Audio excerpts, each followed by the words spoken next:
YouTube tentang bagaimana cara nge-YouTube yang baik dan benar, saya nggak percaya.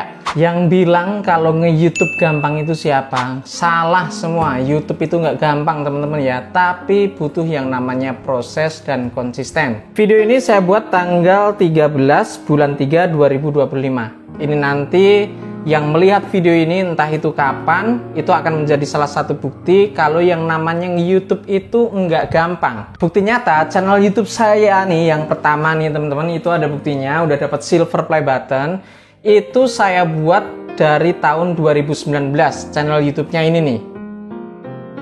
Dan sekarang itu makin rame banget di channel YouTube yang membahas tentang cara cepat monetisasi lah, terus cara cepat dapat views yang tinggi, subscriber yang banyak dan lain sebagainya. Jujur itu menggelitik kuping saya, makanya saya pengen bersuara di sini, ingin menjelaskan khususnya buat teman-teman yang pengen memulai masuk ke dunia per-YouTubean. Tapi sebelumnya saya mau memperkenalkan diri dulu, nama saya Ristam. Saya akan memulai channel YouTube ini lebih membahas tentang bagaimana cara nge-YouTube yang benar supaya menghasilkan subscriber yang organik. Subscriber yang organik itu seperti apa sih? Jadi subscriber yang organik itu adalah mereka yang benar-benar mensubscribe channel teman-teman, dimana bukan dari hasil sup-asup ataupun istilahnya itu saling subscribe teman-teman ya. Jadi kalau bisa teman-teman yang baru mau memulai channel YouTube itu hindari hal-hal seperti itu. Jadi mau nggak mau kalian harus berkarya yang benar-benar orang itu mau mensubscribe channel kalian. Artinya apa? Artinya kalau kalian sup-asup kemudian istilahnya ya, kerjasama saling subscribe, kalian boleh bertanya ke diri kalian sendiri, menurut kalian itu karya yang kalian share di YouTube itu penting apa enggak, sampai mengharuskan kalian untuk saling bantu untuk subscribe. Dan mulai hari ini saya akan berbagi tips ataupun cara-cara nge-YouTube. Ini berdasarkan pengalaman saya pribadi sampai saya mendapat 100.000 subscriber teman-teman ya. Itu lebih kepada prosesnya. Saya akan share bertahap ya mulai hari ini. Jadi nanti cara nge-YouTube bagian ke-1, kedua, ketiga dan seterusnya. Dan saya percaya kalau teman-teman ngikutin channel ini, kalian secara tidak langsung nantinya juga pastinya akan belajar dan berproses, dan hasilnya nanti pun kalian sendiri yang akan menikmatinya. Jadi nggak usah lama-lama, di sini saya langsung akan memberikan tips yang pertama. Yang pertama yang perlu kalian persiapkan dan pikirkan adalah materinya teman-teman ya. Materi atau biasa orang itu menyebutnya niche-nya apa nih yang mau kalian bahas dalam konten YouTube kalian. Jadi saya sarankan untuk materi di sini kalau bisa sesuatu yang memang sudah kalian geluti setiap hari, artinya di sini kalian menguasai tema tersebut. Misalkan temanya tentang memasak, itu biasanya ibu-ibu ya, karena memang keseharian mereka itu memasak. Pada saat mereka nanti mulai ngonten tentang materi ataupun niche yang sudah mereka geluti bertahun-tahun dan memang mereka itu benar-benar menguasainya, saya rasa mudah untuk mereka itu untuk selalu konsisten dalam membuat video. Itu kenapa materi yang harus dipikirkan benar-benar itu tujuannya untuk itu teman-teman ya. Jadi pastikan materi yang kalian pilih itu benar-benar adalah materi yang benar-benar kalian kuasai. Contohnya misalkan kayak saya itu, konten YouTube saya yang pertama itu lebih kepada tutorial tenis meja, karena keseharian saya memang hobinya itu olahraga tenis meja. Di sana saya berbagi tips tentang bagaimana cara latihan tenis meja dari dasar, kurang lebih seperti itu ya. Pertanyaan yang biasanya keluar nih atau nongol, kenapa materinya harus satu tema atau satu materi? Ya sebenarnya nggak gitu juga. Kalian boleh dalam satu konten YouTube itu berbagai macam tema, silahkan, nggak masalah. Karena ini kebebasan teman-teman ya. Cuman ada cumanya nih teman-teman ya, yang udah saya pelajari, kalian juga bisa lihat di channel-channel YouTube lainnya. Ketika ada salah satu channel YouTube yang membahas lebih dari 1, 2, atau 3 materi, biasanya itu akan mengganggu sistem pencarian YouTube-nya, algoritma kalau biasa disebut ya. Jadi kalau misalkan channel YouTube kalian itu materinya satu, itu lebih mempermudah mereka untuk mengepush channel kalian kepada orang-orang yang sekiranya mencari materi kalian. Sampai di sini jelas dulu ya, biar dipahami dulu, kita sama-sama satu pemikiran dulu, biar teman-teman nanti di rumah saat mulai ngonten pun sudah dipersiapkan sedemikian rupa. Itu yang pertama. Setelah materinya sudah kalian persiapkan matang-matang, kalian sudah yakin materinya apa. Yang kedua, biasanya teman-teman pemula yang mau memulai nge-YouTube akhirnya tertunda itu terlalu kelamaan mikir. Biasanya di sini lebih kepada alat. Padahal teman-teman ya, kalian percaya atau enggak, Saya itu nge-YouTube dari 0 subscriber sampai mencapai kurang lebih saat ini 105 subscriber itu hanya menggunakan HP aja teman-teman ya. Dan hasilnya jelas kok, terpampang nyata di belakang saya ini. Nanti kalian bisa cek nama channelnya itu The Pimpong Video. Kalian samakan nih tempatnya yang biasa saya pakai buat ngonten pada saat saya nge-review produk, ataupun kalian bisa samakan muka saya nih sama nggak sama di channel YouTube The Pimpong Video. Itu real semuanya teman-teman ya. Di sini saya akan berbagi, nggak akan ada yang saya tutup-tutupin.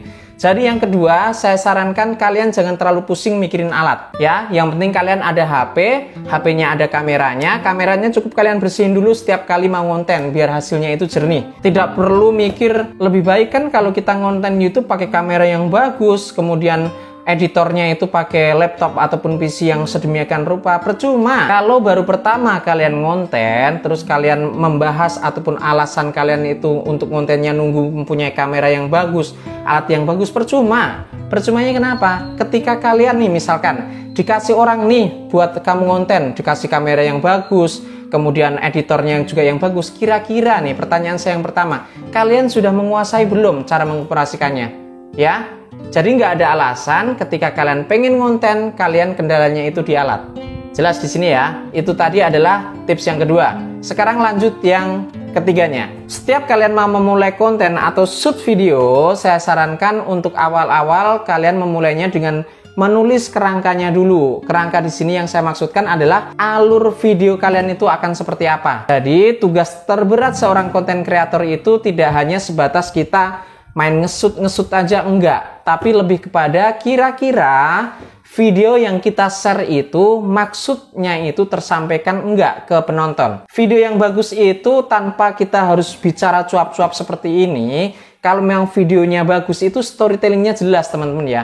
Pesan yang mau disampaikan ke penonton itu jelas banget. Nah, untuk awal-awal kalian bisa memulai dari kerangkanya itu, misalkan pembukanya seperti apa pembukanya. Kemudian isinya itu mau membahas tentang apa sih? Lebih ke apa? Lebih ke arah mana yang mau kalian sampaikan kepada penonton? Misalkan lebih ke tutorialnya, atau misalkan kalau yang materinya itu tentang memasak itu lebih ke cara masaknya atau bumbunya, itu bener-bener harus kalian bikin sedemikian rupa biar mudah tersampaikan ke penonton. Nah, kemudian yang terakhir adalah penutupnya atau ajakan untuk subscribe dan lain sebagainya. Itu bisa kalian kembangkan sendiri seiring berjalannya waktu. Saya yakin tanpa kalian nonton atau bingung nyari di YouTube tentang bagaimana cara nge-YouTube yang baik dan benar, saya nggak percaya. Ya, jadi yang terpenting yang pertama itu adalah kalian menulis kerangkanya dulu, dan setiap konten kreator itu mempunyai cara masing-masing supaya karyanya itu baik dan bagus khususnya buat penonton. Lanjut tips yang keempat, ini penting banget, krusial banget bahkan menurut saya. Jadi kalau teman-teman memulai karir YouTube-nya, yang pertama kalian pikirkan adalah AdSense-nya atau income-nya. Menurut saya mendingan kalian berhenti.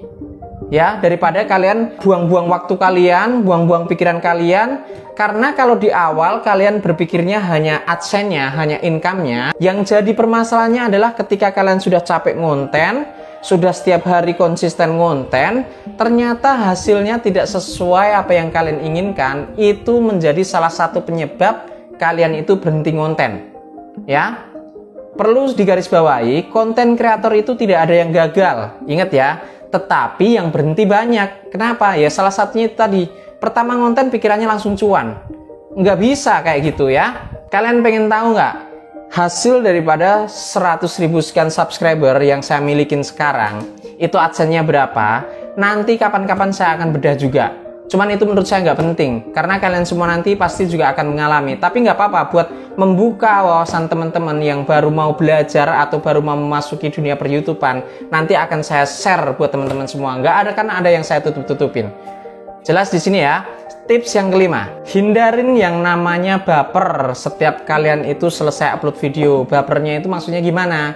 Jangan terlalu dipusingin misalkan ada yang komen yang negatif. Pertama, kedua, jangan dipusingin kalau ternyata memang viewsnya itu sedikit atau bahkan nggak ada penonton sama sekali. Nggak usah dipusingin, namanya baru pertama nge-YouTube. Jelas teman-teman ya? Saya sampaikan buat teman-teman di rumah semuanya, konten-konten kreator yang subscribernya udah banyak, kemudian setiap kali mereka upload penontonnya banyak, kalian nggak tahu perjuangan mereka itu seperti apa. Siang jadi malam, malam jadi siang. Misalkan dari pagi ngonten, siang ngonten, sore ngonten, lanjut malamnya ngedit. Kadang-kadang ngedit masih banyak yang dipikirin, mikirin lagi buat besok kontennya mau apa dan bagaimana, storytellingnya seperti apa, banyak banget prosesnya.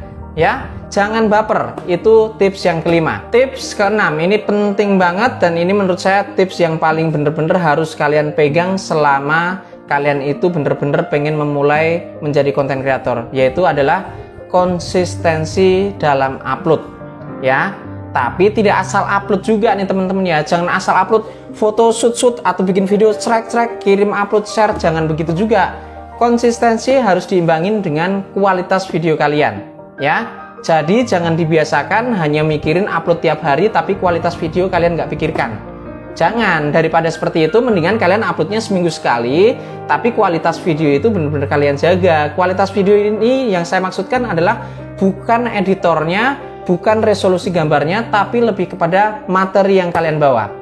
Jelas di sini ya. Hari ini video pertama ini dulu, saya rasa cukup. Nah, setelah kalian yang nonton video ini atau kalian yang baru memulai terus ketemu dengan channel ini, ayo kita bareng-bareng nanti kita bisa sharing growth daripada perkembangan jumlah subscriber dan juga viewsnya seperti apa, kemudian perkembangan grafiknya seperti apa. Nanti kita bisa sharing-sharing, kita bisa buktikan sama-sama yang namanya YouTube itu nggak gampang. Yang ngomong YouTube itu gampang bullshit ya. Tanyain dulu itu subscribernya beli atau gimana ya. Mungkin ada beberapa channel YouTube yang memang besar dan dia bisa ngomong nyari subscriber itu mudah karena itu hanya angka dan lain sebagainya. Kalian nggak tahu prosesnya. Intinya itu aja ya. Ini dulu, mudah-mudahan bermanfaat. Yang mungkin sekiranya nggak suka dengan opini saya, tidak apa-apa, di skip aja. Cuman mudah-mudahan ada beberapa yang suka juga karena saya yakin yang saya sampaikan hari ini bermanfaat. Karena ini bener-bener pengalaman dari saya 0 subscriber sampai 100 sekian subscriber. Kalian bisa cek nama channelnya The Pingpong Video. Jangan lupa di subscribe juga ya. Channel ini silahkan di subscribe jika kalian suka. Like, share, dan sampai jumpa di video selanjutnya. Salam dari saya Ristam dan see you.